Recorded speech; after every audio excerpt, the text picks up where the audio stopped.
Embora não exista nenhuma referência histórica a Jesus fora do Novo Testamento, a grande maioria dos historiadores acha que ele muito provavelmente existiu de fato. A razão dada é simples. Milagreiros, agitadores, profetas e messias se acotovelavam nos arredores da Jerusalém do século I.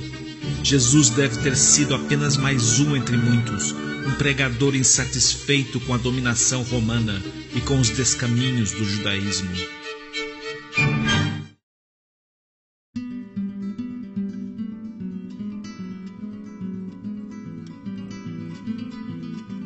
Jesus era de Nazaré, um pequeno vilarejo sem ruas, sem escolas, sem sinagogas e sem prédios públicos, habitado por umas 100 famílias de modestos camponeses e pequenos artesãos.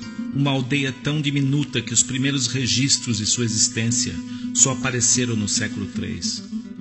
A palavra grega tekton, utilizada para definir a ocupação de Jesus, quer dizer pedreiro, marceneiro ou trabalhador de construção, significando que Jesus teria pertencido a uma classe social muito baixa, uma classe um pouco acima dos indigentes e escravos. Embora os evangelhos de Lucas e João insinuem que Jesus sabia ler e escrever, ele muito provavelmente foi analfabeto, assim como quase todos os camponeses judeus que habitavam a Galileia. Sua família era numerosa. Segundo os evangelhos, Jesus tinha algumas irmãs e pelo menos 4 irmãos.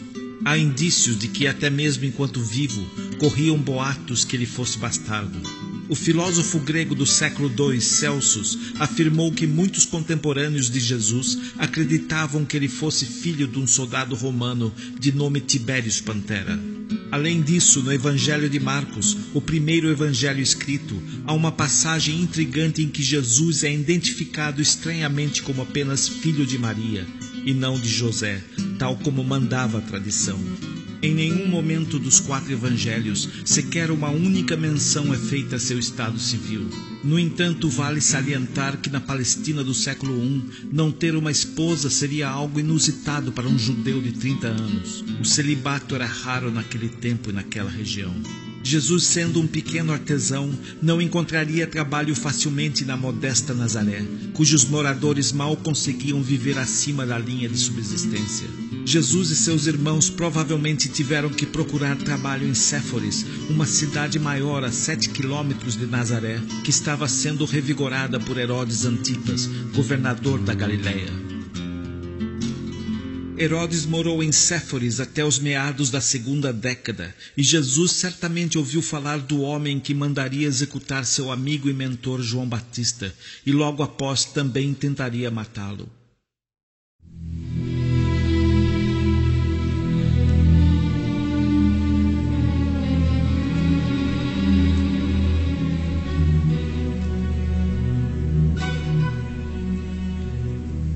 Jesus viveu numa época de grandes expectativas messiânicas e apocalípticas.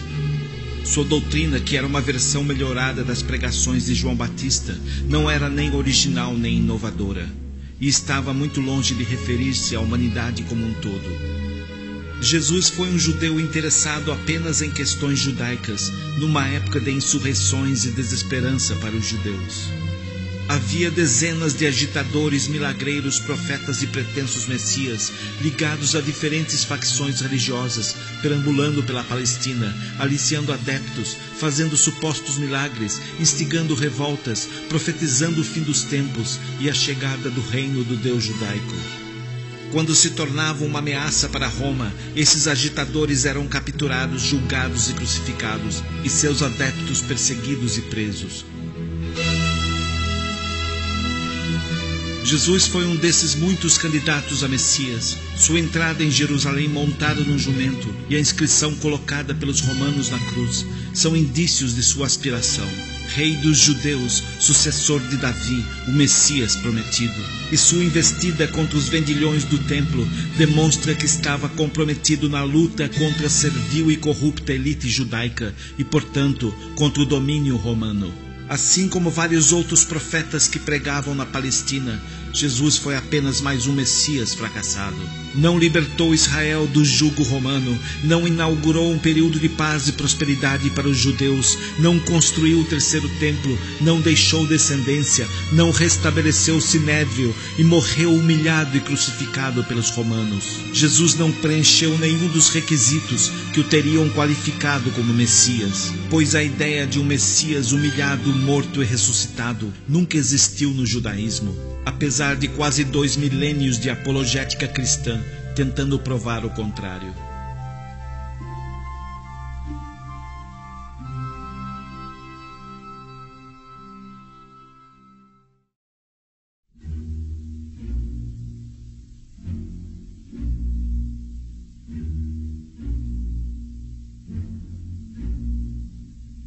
Quando um profeta ou Messias morria nas mãos dos romanos, seus adeptos fugiam, se dispersavam, e o grupo pouco a pouco minguava até sumir por completo, pois a crucificação invalidava qualquer pretensão ao status de Messias.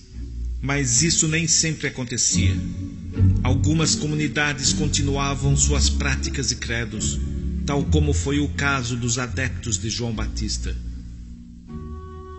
A explicação para esse fenômeno pode estar no fascinante clássico da psicologia social, Quando a Profecia Erra, onde há o relato de pesquisas feitas com uma seita que previa o fim do mundo em 1954. Por analogia, elas oferecem uma explicação plausível para o que possivelmente aconteceu com os adeptos de Jesus após sua crucificação. Diante da imediata constatação do fracasso de Jesus como Messias, seus adeptos possivelmente entenderam que o custo emocional de abandonar suas convicções seria insuportável. Vale lembrar que muitos deles haviam largado família e posses para seguir Jesus, evidenciando um grande investimento emocional na causa. Também perceberam que a partir dali iriam ter que conviver com um grande incômodo cognitivo, uma gigantesca dissonância entre a realidade, a morte de Jesus e a crença. Jesus é o Messias, o Salvador, o Rei dos Judeus, o Arauto da prosperidade. A solução foi atenuar essa dissonância e assim eliminar o incômodo. Portanto, a primeira medida foi promover uma intensa atividade missionária para arrebanhar mais adeptos. Quanto mais pessoas acreditassem, mais a crença do grupo se fortaleceria. Num segundo momento, o grupo promoveu uma revisão, reinterpretação e até mesmo uma alteração dos fatos ocorridos. Dessa forma, os primeiros cristãos transformaram seu Messias mundano e fracassado num Salvador espiritual e vitorioso, e reinterpretaram a humilhação e morte do frustrado Rei dos Judeus como o sacrifício do glorioso Rei do Universo.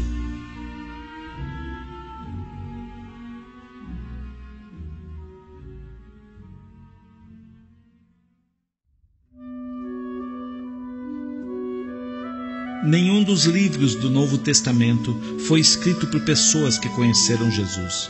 A coleção dos primeiros textos cristãos e o primeiro manuscrito do Evangelho de Marcos, produzidos 30 ou 40 anos após a crucificação, são apenas compilações da tradição oral. É perfeitamente cabível supor que depois de 3 ou 4 décadas, essa tradição oral já estava consideravelmente distorcida pelas diferentes ideologias e crenças das primeiras comunidades cristãs. Nesses primeiros textos não há nenhuma narrativa da ressurreição.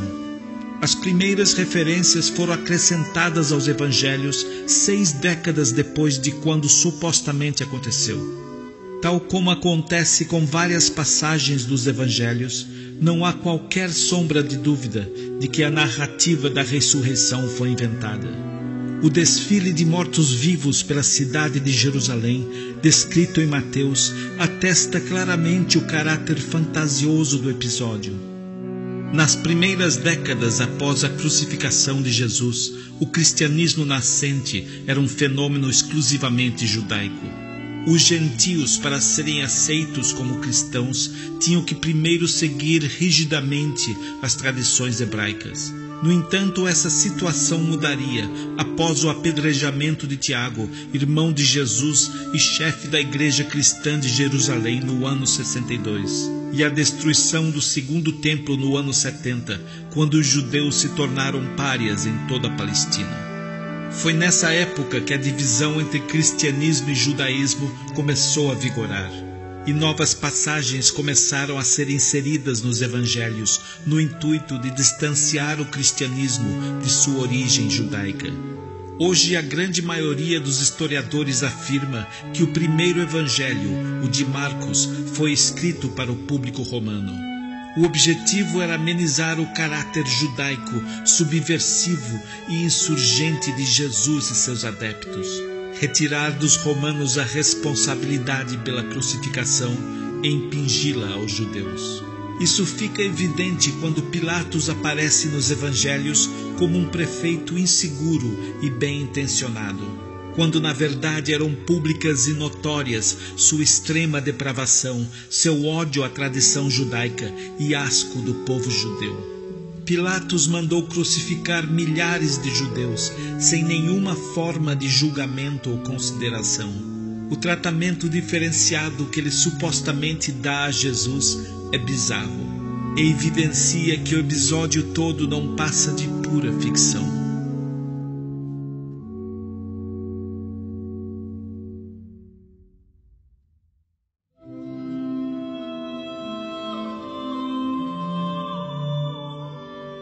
O que hoje chamamos de cristianismo foi criado por Paulo de Tarso. Sem nunca ter conhecido Jesus e sem saber nada de sua vida, exceto a crucificação e a última ceia, Paulo inventou um Jesus místico e etéreo, um homem-deus que gregos e romanos pudessem admirar e seguir.